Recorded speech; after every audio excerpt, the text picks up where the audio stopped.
So, what's been happening? Right, well, so we're going to have a wee chat about housing generally, but I'm going to start by talking about our visits with the SDO to the Welcome Centre over in Belfast this week.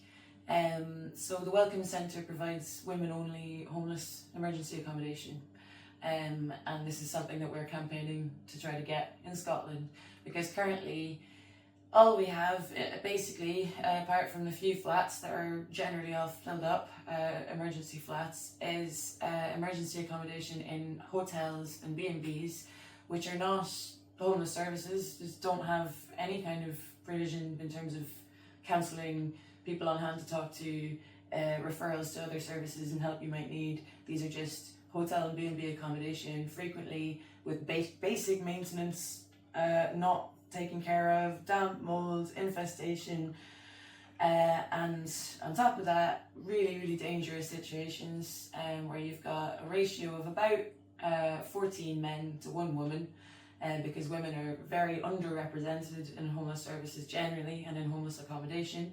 And with that situation, inevitably, we've ended up getting reports of women being attacked, being intimidated, solicited for sex, seeing other women around there being solicited for sex, and unfortunately being raped and sexually assaulted.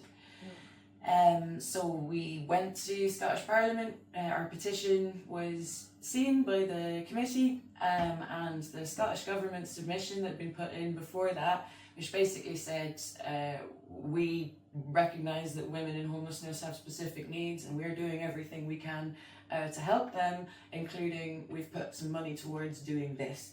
And the committee agreed with us that this is completely that's nothing. What does that mean? Well, where is money going? What services are you going to do anything about this? Of course, the Scottish Government itself recognises that this accommodation is wrong. You know, they have the unsuitable accommodation order. No one is supposed to be in a homeless hotel for more than 7 days. Yeah, so this accommodation is already breaking the law. Yeah. And that's known and that's been recognised actually for years. It's just that the problem is so much worse now because the homelessness problem is so much worse now. But these places have never been adequate emergency accommodation. There's nobody should be in them. In fact, it is in contravention of your human rights and it's contravention of Scottish housing law for them to be there. And they're unsuitable, and they've been shown to be unsuitable. They've broken the unsuitable accommodation order on thousands of occasions because they're just absolutely terrible places to be. So that's always been known. But now what you've got is the Scottish Government and Engender and Spice and these kind of think tanks all saying, yes, there is a problem with putting women in these hotels. Specifically, women have different kinds of needs and they're not being met. Women and children, because we've increasingly got tons of families with children staying in these places. So the Scottish Government's admitted that that's a problem and that they want to spend money solving that problem, but they haven't indicated how, and they also haven't indicated that they're actually sorry. In their response to the petition, they said that they aspire to provide women-only accommodation. Now, aspirations, that means nothing. Anyway, so we visited the Welcome Centre in Belfast because we'd seen a BBC news story a couple of weeks ago saying that they were expanding their women-only provision, and we got very excited about that. Now, they've been running these centres for more than 15 years, and there's different charities in Northern Ireland that provide this kind of thing, but so they have actual women-only accommodation. I don't want to go into too much detail because we will be putting out press releases and stuff, and that has to be okay with them, but anyway, basically, what struck me about it the most was how far ahead of us these people are in terms of their understanding, their experience, and the kinds of problems that they're finding solutions for are the kinds that we haven't even begun to contemplate in our services. So we shut down our big women-only homeless accommodation in Ingleswoods, 20 years ago or something. This place shut down, and when we were over there talking to the staff and even some of the service users, what really struck me was just thinking how many women could have benefited. You know, in the 20 years since we shut down these services, how many women could have potentially had their lives saved, we could have been put on a much better path to recovery, etc. If we'd only had places that were adequate for them. And what that means, because everybody talks about it here and everybody accepts it here. Oh yeah, women have additional needs, they have different needs, their needs aren't being met, women and children have, but it never really seems to go any further. Okay, what are the needs and what are the services and how do services need to differ for women with different needs and stuff like that? And we're not even at the point yet where we're starting to contemplate stuff like that. Whereas these people they're so on the ball. Like, they have a long-term plan for these women, and they understand like that you need to assess where they are in their journey, and that they always have additional needs, more so than men in homelessness. It's like almost always the case that the women have some other thing besides homelessness going on in their life, whether it's domestic abuse, historic abuse, controlling partner, children, like a situation family-wise where they're maybe not able to see their children, or they're trying to, prostitution, escaping violence, all this stuff, and, mental health issues. And what we've found is that women self-exclude from homeless services to a huge extent. And this has always been known, and it's been written about in reports by Shelter and stuff over the years. They're vastly underrepresented in the numbers of people who register as homeless.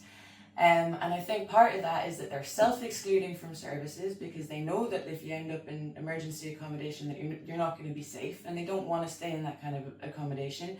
They're far more likely to exhaust every possible option in terms of staying with family, friends, possibly a creepy guy, and family are more likely to put female members up. For me, that's the kicker, because homelessness used to be seen as a problem primarily of men, single men, middle-aged men. Which is nuts if you think about it, because who's going to be affected more by the housing crisis? Who earns less? Who owns less? But that's kind of what I'm saying, is exactly. that what the Americans call the big mo, the big momentum in the increase in homelessness, is women often with their bairns in tow. Yeah. And that was not historically those people might have found a bank of mum and dad, or sofa surfing, or some other mean. Because society is at breaking point. Yes. Nobody has extra money or extra, brain space to deal with other people's problems, because this is one of the things that they're saying. It's like, frequently these are the women that no one else could, and this sounds really harsh, but no one else could put up with.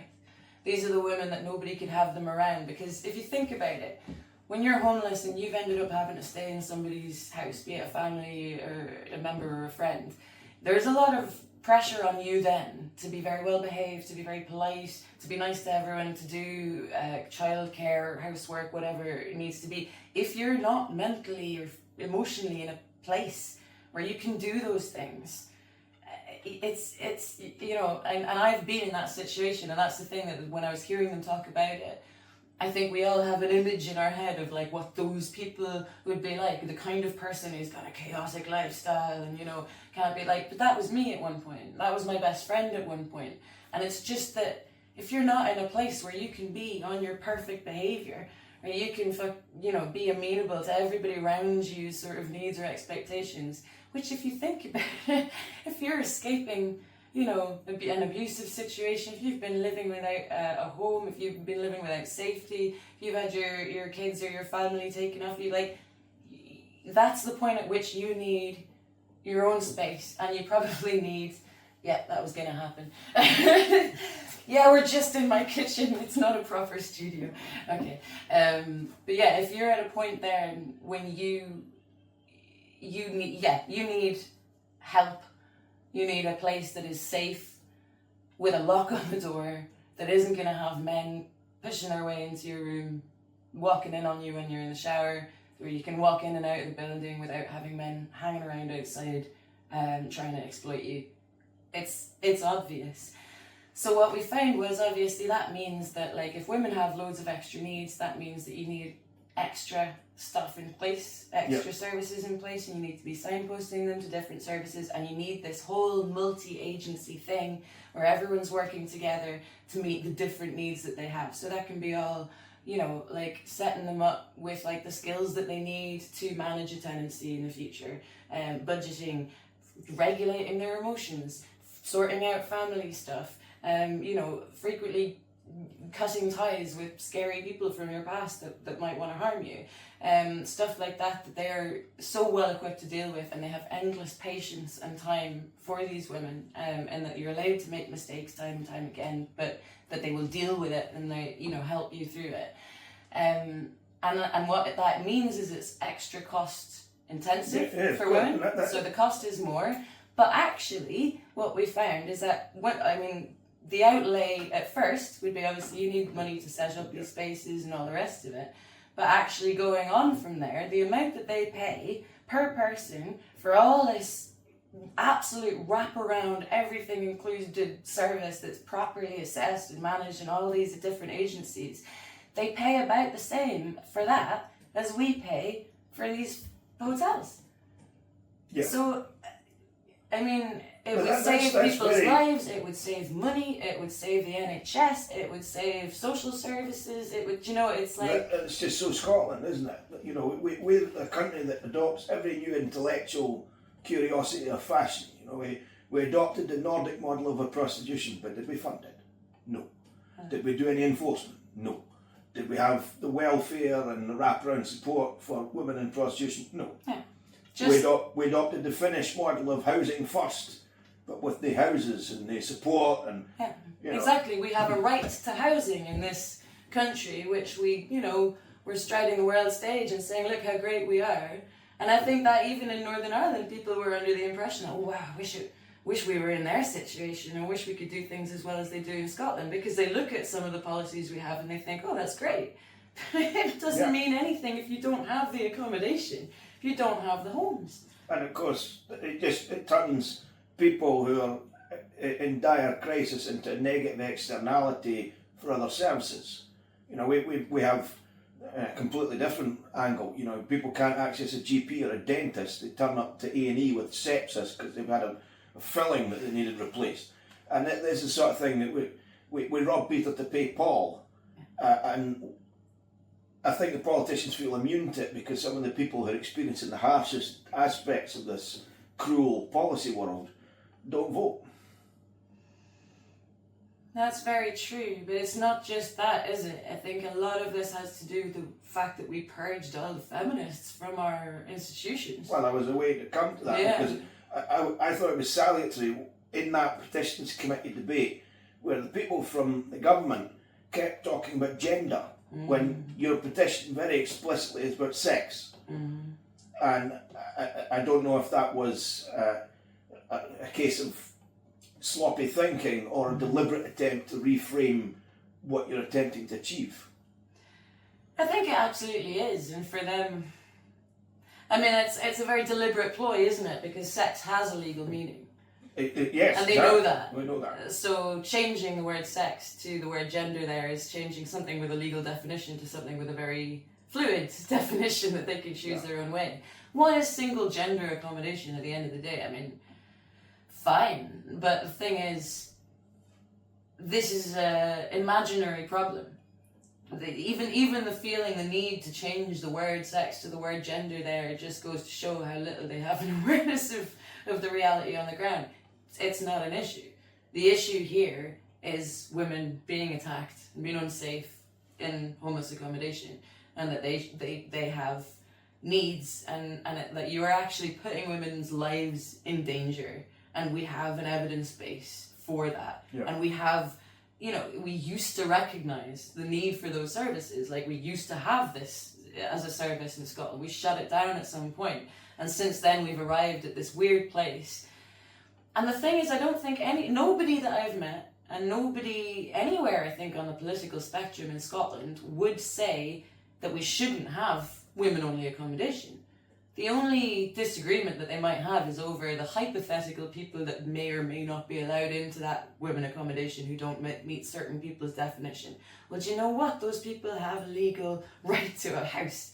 So if the Scottish government wants to avoid yet another stupid, pointless culture war, all they need to do is put these people in a flat. We're not trying to fight a gender war here. What we're trying to do is old school, basic, common sense women's rights. Yeah. And we were told time and time again that none of this gender stuff would conflate with women's rights in any way. Well, lo and behold, here we are in the middle of a housing crisis. You purged all the political institutions of all the women that wanted to talk about sex-based rights, and here we are now. 164 women died homeless in the last 3 years. The 3 years before that, 67 women died in homeless accommodation. This is what happens when you take women's voice away. Mm-hmm. Because the women that would have been in those positions, in those think tanks, in those charities, those NGOs, and would have been raising this issue weren't there. And that's how it's been left down to us and to the Scottish Tenants Organisation to actually raise it. Yeah, absolutely. And it just feels to me sometimes that the use of culture warring rhetoric and attempts to divide and so on is actually about masking a greater austerity. You know, you saw that thing with the Green Council in Edinburgh last year where they basically tried to defund any services that had sex-based rights for emergency accommodation. And you could look at that and say, well, that's an attempt to enforce gender ideology, but you could also look at it as that's service cuts. It's heartless. Yeah, it's truly heartless is what it is, because I don't think you could have and I mean, but this is the thing, that there is a total lack of awareness in our political class. Not among all of them, there are people that have been banging on about this, but if you look at the Greens, for example, Martha Wardrop chairs the homeless committee for the Glasgow City Council. Yeah. And we raised this issue with her almost 2 years ago about women being raped and attacked and unsafe and all the problems that were happening in the hotels. We then had to raise it again in person with her a few months later, where she again seemed surprised to have heard about it. She raised it with the Health and Social Care Partnership, which, to be fair to her, I didn't realise she had actually done. She wrote a letter, and Councillor Alan Casey just wrote back to her saying, oh, well, the hotels are important and we need them, and she shut up about it. And this is the same Alan Casey that's been denying the impact of the effectively the drug setup. You know, the unintended consequences, if you want to be charitable, of having used needles everywhere. Same Alan Casey who's been pretty despicable in his attitude towards Anne-Marie Ward and all the important research that she's been doing, and the same Alan Casey that has been saying a lot of very threatening things to the Homeless Project. Right. Which is, of course, causing him a massive headache, because what does the Homeless Project do? They take up homeless people's cases and they take them to the council and they say, you have a legal obligation to house these people, which is why the council are trying to shut them down. So these same people that will put themselves forward and say they care about housing, they care about the homeless, they care about refugees, they care about women, they'll then turn around and threaten to defund a service for women who have experienced sexual violence. And they will allow women to die. I mean, literally dozens of women have died now. Yeah. You know, I mean, you feel like you're crazy or so. It is gaslighting when you consider that this is actually a humanitarian crisis. This is a blot on our collective consciousness in Scotland. You know, this is, and yet it doesn't seem to cut through with a lot of politicians, with notable exceptions like Fergus Ewing and others. Yeah. Yeah, and I mean, obviously, the problem is that things are becoming more and more unaffordable, and there's some aspects of that we cannot challenge. The Scottish Government doesn't have the ability to issue treasury bonds, so it can't borrow in the same way the United Kingdom Government can borrow. But there are things that it can do, and obviously in January we heard from Alec Neil saying that we could actually double the amount of social house building right now with available credit from pension funds, largely local authority pension funds, with a lower rate of interest on the bond than if they borrowed directly from the UK government via the Debt Management Office. And if they achieved that, that would enable a national house building company. And if we had a national house building company, then we could use the Newtown Development Corporation model to build private homes for sale and use that to fund a greater expansion of public housing. So there are things in the toolkit of a non-independent Scotland that could be done right now that are not being done. And I was always mindful, in June there's going to be a planning application for Colina Street, and there was a big campaign during the pandemic and shortly thereafter to try and stop Glasgow City Council taking that 2.5 hectares of land which is formerly a housing scheme. It was demolished during Wheatley's glut of demolitions in the mid-noughties, and turned that land into 400 yuppie flats. And the people here said no, they occupied the land, and it's going to be a housing scheme again, which is a great victory for local people. But during that campaign, I got to learn that the SHIP plan, which is basically the housing investment plan for a council, every council has one, limits the construction of homes every year. So there's a ceiling on how many homes are released for sale. It's not exact, but the council manages it in relation to the budgets of volume house builders. So if the argument goes, if they release too many homes for sale, then that crashes the price of the housing, which might well cause construction firms to crash, which then will in turn cause those firms to be unable to build public housing. So their argument is we have to keep the price of houses inflating every year to keep these over-leveraged house building companies in position so that we might be able to build some social housing. But wait, surely building council housing would burst the housing bubble. But this is the point. The whole nexus of policy is to prevent that very outcome. Well, yeah. So how are we going to burst the housing bubble if we literally got policy? If we have a national house building company, that changes the equation, because we're no longer responsible to over-leverage private companies. And we can say, look, I'm sorry, but we don't want houses to go up 25 grand on average every year. We don't want rents over £1,000 for a one-bedroom flat. We don't want that. We want to do the opposite. And of course, if you look at the way social housing or affordable housing is defined, it's 80% of the market rent. And if it's social housing, 80% of the market rent delivered by an RSL where allocations are through the point system. So take, for example, Partick, which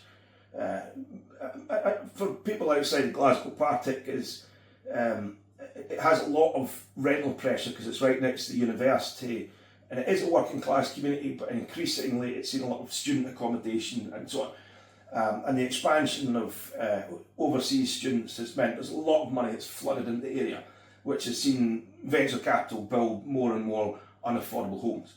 And they are the biggest landlord is Partick Housing Association. They've got something like 2,000 properties.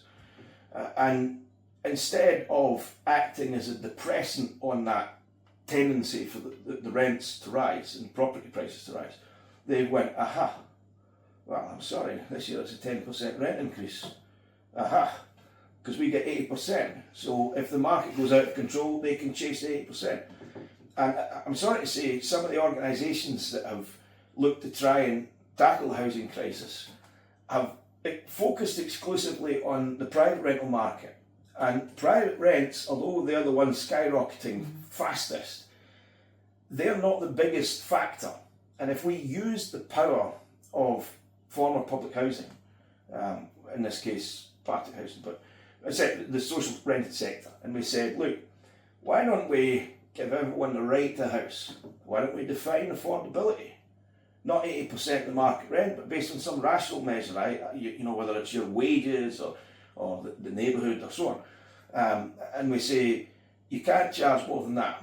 And obviously that causes a lot of problems for ourselves because they have very superannuated bosses, some of them, on serious six-figure salaries. But, that's coming from the tenants. And Holyrood has a bad habit of saying, everyone's on housing benefits, so it's free money from Westminster. Which is not true. The reverse is true. It's more tenants pay rent than are on housing benefit. So if we deal with that and we actually use the power of in Scotland it's 23%, Glasgow it's a fair bit higher, but power of social rent sector, what I would rather refer to as public housing, and we say no, depress rents, use rent subsidy. It'll cost a little bit in the meantime, but it'll bring down all those unintended consequences. Because if you think about it, what is rent? It's the rentier economy. Adam Smith was radically against this. Scotland's contribution during the Enlightenment to economics. He considered rentier capital to be a parasitic capital on the real economy. And that's what rent seeking is. So if we were able to do that and really drive down costs and drive up by improving the quality of houses, drive up the quality of houses across the board, that would be a revolution. That would be a revolution in housing. And we have the capacity to at least embark on that challenge. You know, we can't build the 600,000 homes that we need. That would require access to treasury bonds, which we don't have. But we can certainly build 200,000. And I think that would make a huge difference. So you're saying this is something that's achievable under devolution? Yes. Well, we could build 200,000 with these. But not if the likes of Alan Casey is like, oh, big boy did it and run away. You know, you need an actual proper political consensus to go that way. So how do we get there?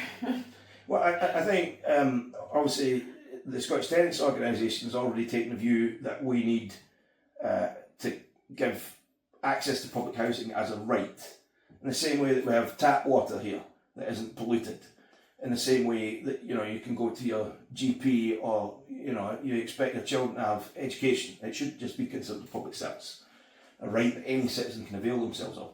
Because I think since the late 1970s, we've tended to see what is now called social housing, used to be called council housing or public housing, as more of an alms or a charitable thing. Mm-hmm. You know, you have to meet the points, prove that you have, you know, and most people now access public housing via a Section 5 housing referral through homelessness. And if you think about it, that what academics and people who work in the sector, they call it residualisation. Mm. And that's why there's a focus from them on building mid-market rent, because people who are nevertheless just working class Joes cannot access social housing. There'd be no point on going to the council house waiting list or the common housing register, because they would never get it. They'd always be gazumped by someone who's in more desperate need. But they might well have, as indeed in this community here, close ties and family connections. And in the past, you know, that was not the ideology. If you wanted public housing, in many places you had to go to the Secretary of State for Scotland and prove that you had 2 incomes, and then go to the Tenants Committee and say you're a fit and proper person and you'll be a good neighbour. Now it's I'm in distress. Mm-hmm. And obviously we need to house people, but I think people feel a loss of control, and I think that's what's driving a lot of the right, you know, this surge with reform. Mm-hmm. We've talked about it before, but you know, we got rid of local connection and we got rid of priority need, but elsewhere in the United Kingdom that didn't happen. Mm-hmm. So you've got people going through the asylum claim system, which we can argue about that. I think it's inhumane, but that's how you do it. You're an asylum seeker until you're proven to be a refugee, and then you're immediately made homeless. And those people, if they were in Middlesbrough, would have to prove that they'd mm-hmm. been in Middlesbrough. That's not the case in Glasgow, so we had over 1,000 people come to the city by the council's own admission. Mm-hmm. Who, but part of the problem, of course, there is that at the time that these people were being sent up, it didn't occur to Glasgow City Council or to the Scottish Government to go, hang on, if there's going to be loads of people sent here to live, can we have some extra money? No, absolutely. It's only years later that they're like, hey, hang on a second. It's just cell-phone after cell-phone after cell-phone. I mean, that's right there. If you're going to be a dispersal city, where's the money? You know, where are you going to house these people? Yeah. Surely to God. Yeah, why aren't they building council houses right across all the gap sites where they've demolished all the homes? And instead they started blowing them up. In fact, they got hundreds of millions off the Scottish Government to blow them up at the time that we needed them the most. Yeah. So this is what frustrates me the most, is that now, of course, the Scottish Government for the last couple of years and the Council have been more than happy to blame the asylum seeker situation for the housing crisis. And I'm not going to, obviously what you've said is, this is a situation that needs addressed. Like, we need, I think, a fairer dispersal, and we should have got extra funds. But obviously this situation can't go on, we need to figure out a solution to it. Yeah. But it's very cynical for them now to turn around, after years of demolishing social housing in the middle of a housing crisis, trying to cut the housing budget, sticking people in these hotels and B&Bs like we saw in Erskine, where you had locals and being whipped up by the kind of fascist groups to actually start picketing those hotels. And then you had this whole, yet again, another delightful culture war situation where certain people can go along and stand on a picket and say, look, I care about refugees, me. Meanwhile, it's like the government shoved all these people in these places. It's like sticking a big sign, you know, saying like, why are you creating ghettos? Why are you creating ghettos of people? Like, why are you not dispersing them around the country and actually having some kind of system, you know, for helping people integrate into life and, you know, like, these, you know, like setting up hubs, like the kinds of things that we suggested a couple of years ago when the Ukraine refugee crisis was happening. And we were saying, well, look, we're going to have this huge influx of people. Why don't you use existing buildings? They weren't prepared to do it then. But the point is, now we're in this situation, we have a problem. And I've seen this is happening in places in the States and stuff as well. So Portland, for example, is a sanctuary city. So they have like slightly more progressive homeless legislation than other cities. And so when you move to Portland, that's you're a Portland citizen straight away, and you've got the same access to homeless services. So that gives people the impression that Portland is a good place to go. They're also like Glasgow in the sense that they opened up their, you know, safe drug use centres, and it hasn't quite gone the way that it was intended. Portland's now just covered in tents. And this is not an asylum seeker problem they have. These are other Americans coming from other cities frequently with a bunch of problems. And they're handing out tents and handing out crack pipes, but they're not building houses. So that problem's only going to keep growing. And I'm scared that that's where we're getting with Glasgow. But how do we avoid that? Because I remember the local connection in the past being something that people would talk about as being a hindrance to getting housed. So how would we avoid something like that becoming a problem? I think that what used to happen with local connection is that councils that had a policy of gatekeeping would send homeless people who present to them to other councils where they had no local connection, so that they would immediately fail and it would be someone else's problem.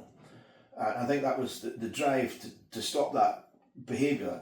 It's predatory behaviour, but I think we need to have both a massive expansion in public house building tied to eradicating the point system.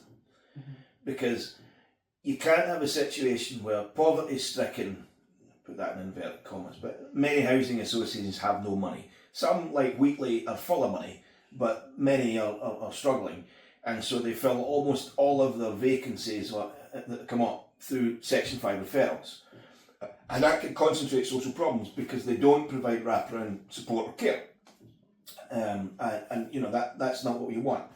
So you want to build a situation where people in established communities have a great deal of say and autonomy, while at the same time building the houses with wraparound support and care that can supply enough accommodation to deal with the homelessness crisis. Because what we talked about with the number of homelessness, it keeps going up, but the last time I checked it was about 17,000 across the country. Now 17,000 homes, Alec Neil reckons we build 10,000 public homes in a year. Yeah. So at the moment, the capacity is there for about 5,000.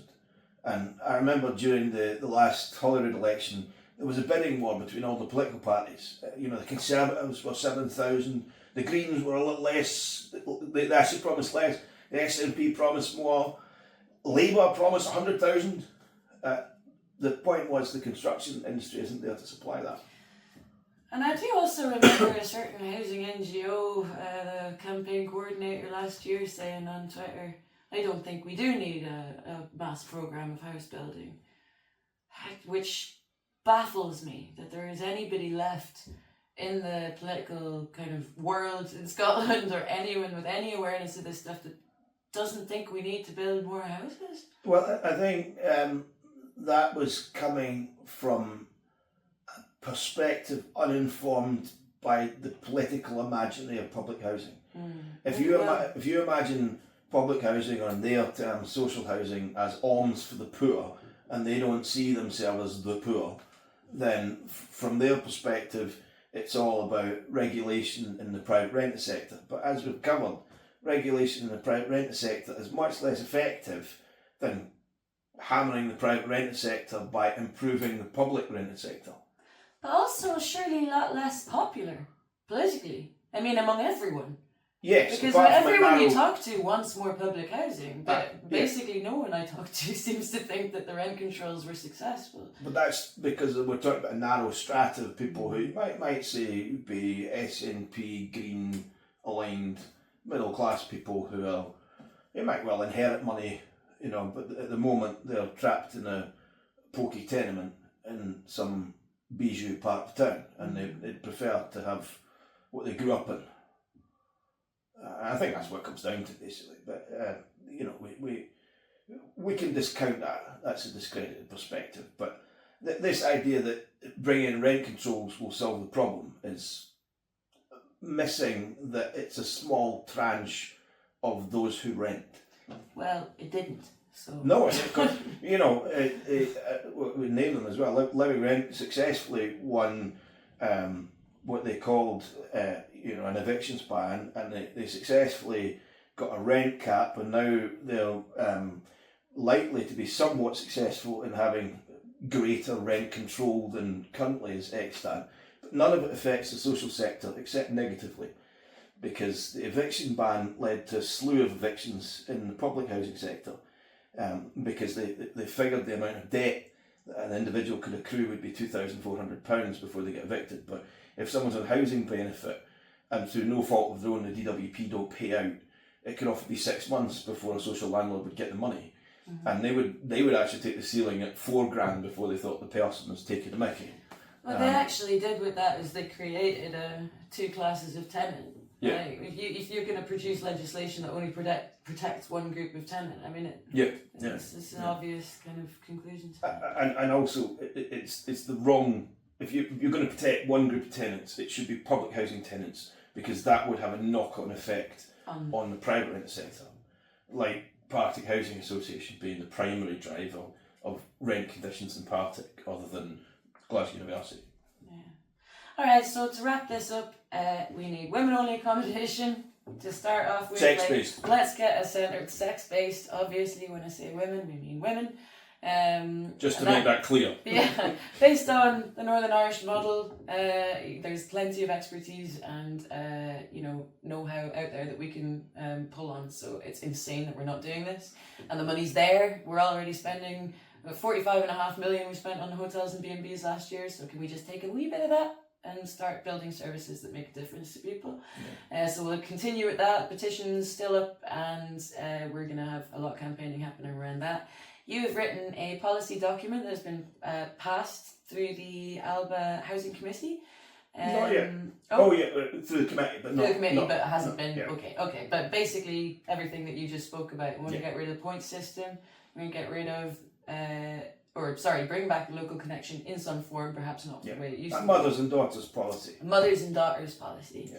We also want to build, according to Alex Neil's plan, that we could borrow. Please explain the borrowing just quickly. Okay, so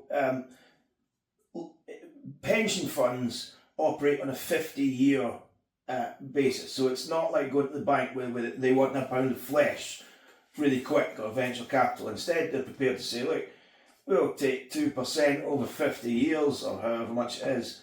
That will be cheaper than borrowing directly through UK government bonds, and they're very happy to fund construction. So basically, you would set up a purpose vehicle for, say, building a housing scheme, and that vehicle, once it's paid off, the council would inherit the property. And it would be cheaper than almost any other way of doing it, and we can do it now. It just requires political will. It's about political will. Build, baby, build. Yes, But- I agree with that, but Singapore is the wrong model. Let's But not. Always, Some you Tom's. always gotta wonder, what's in it for him. Like, that's always the question, isn't it? Why would some lovely, philanthropic man suddenly want everyone to have a house for £700? But I don't think Scotland's really in a position to say no to anything. Do you know what I mean? So this is why some weight's been given to this just now. Well, I think not to denigrate Sir Tom. What he was doing was conflating chalk and cheese. So he was talking about the public housing board in Singapore, and Singapore what they do is this public house building company builds largely owner-occupied accommodation, but on a 99-year lease. And I think that the best analogue to that is how Scotland deals with common good land or community land trusts. In a community land trust, if you die or you attempt to sell your property, you either have to sell it back to the trust or you have to sell it at cost. You can't, there is no speculation possible. That's part of the covenant. Or how we deal with common good land, which was land that was allocated to the royal boroughs. We can't dispose of it legally, although many councils do. So what they do instead is they offer a long lease. And I think that's more akin to what Singapore does than Sir Tom, who was talking about build to rent, because of,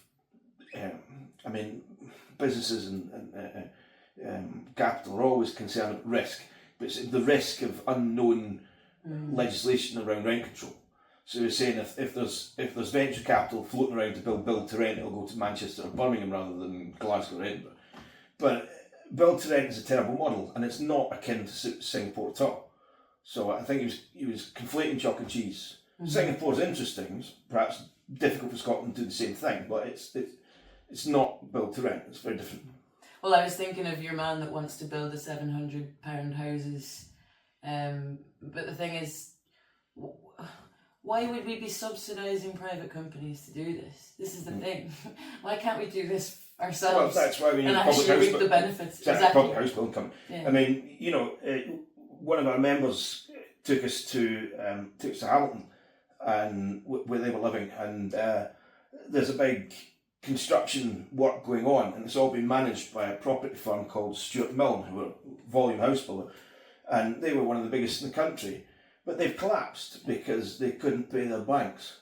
And all of the volume house builders are in the same situation. They're over leveraged. They need a certain return on investment. The state doesn't need that. The state needs to reduce costs in what we've been talking about. Why are we funding all these hotels? If we can reduce that cost, then, instead of that being a negative externality for one aspect of the state, everyone benefits. Yeah. Well, I think this is one of the most frustrating things about the kind of arguments that you see a lot at the moment, that are where we have a shortage of resources, and bad people are coming and taking these resources from us, or bad people are making the decision to allocate resources to them. We don't have a shortage of resources. Not only are we living in an oil-rich country, never mind the fact that we could take our country back and fund all sorts of lovely public housing system. The fact is that we have the resources currently that we are chucking at private companies to do nothing with, when we could be taking, like I said again, we could be spending less in Scotland than what we spend on putting women and children and vulnerable people in these hotels. We could be spending less on wraparound services that actually help them get out of that situation. That's neoliberalism, isn't it? You outsource all of your public services to private companies. They get the benefit, and everything declines. Yeah, and that's what frustrates me the most about reform, because there's absolutely nothing radical or different about what reform. In fact, they call themselves the party of landlords, and they have absolutely no intention of sorting any of this. But they'll happily blame the right people for it. Yeah, and their policy is very unclear. They're just voting for whatever Nigel Farage thinks, because he's he owns, it's a company. And he thinks whatever the British establishment tells him to think at the end of the day. So we're back in the same situation ultimately until we get our freedom. So let's go get our freedom. But in the meantime, can we sort the housing crisis out? Yes, let's do that first. Alright, thanks very much.